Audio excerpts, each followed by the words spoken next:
పొనిగంటాకు ఎలా తయారు చేసుకోవాలో చూద్దామా. దీనికి ఇంకో పేరు కూడా ఉంది, పోయిన కంటాకు అంటారు. ఇది కళ్ళకి చాలా మంచిది. ఎవరికైనా దొరికితే తప్పకుండా ట్రై చేయండి. దీన్ని ఎలా తయారు చేసుకోవాలో చూపిస్తాను. పొనుగంటి ఆకుని ఇలా ఆకులుగా కట్ చేసుకోవాలండి. పువ్వు వచ్చి ఉంటే కొన్ని ఆకులు అవైతే తీసుకోకూడదు, ఓన్లీ ఆకులు ఉన్న పొనుగంటాకే తీసుకోవాలి. ఇక ఇలా శుభ్రంగా అయితే క్లీన్ చేసుకోవాలండి. ఇలా క్లీన్ చేసుకుందని పొయ్యి మీద అయితే పెట్టుకోవాలి. కిందలో అయితే వాటర్ అయితే యాడ్ చేసుకోకుండా అందులో వచ్చిన వాటర్ మొత్తం ఇంకిపోయేలాగైతే ఉడకబెట్టుకోవాలి.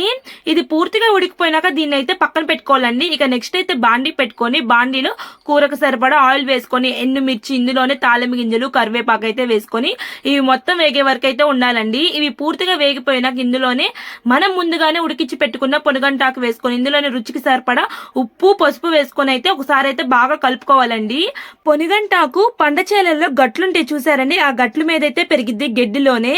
మనకి ఎలాంటి ₹1 ఖర్చు లేకుండా వచ్చి యాకి ఎందుకండి వదులుకుంటాం, తప్పకుండా ఎవరికైనా దొరికితే వండుకోండి. ఇక పొనుగంటాకు బాగా ఫ్రై అయిపోయినాక ఇందులో అయితే చున్నులపై కారం కొట్టుకొని వేసుకొని ఒకసారి కలుపుకుంటే మన కర్రీ అయితే రెడీ అయిపోయింది. సూపర్ ఉందండి టేస్ట్.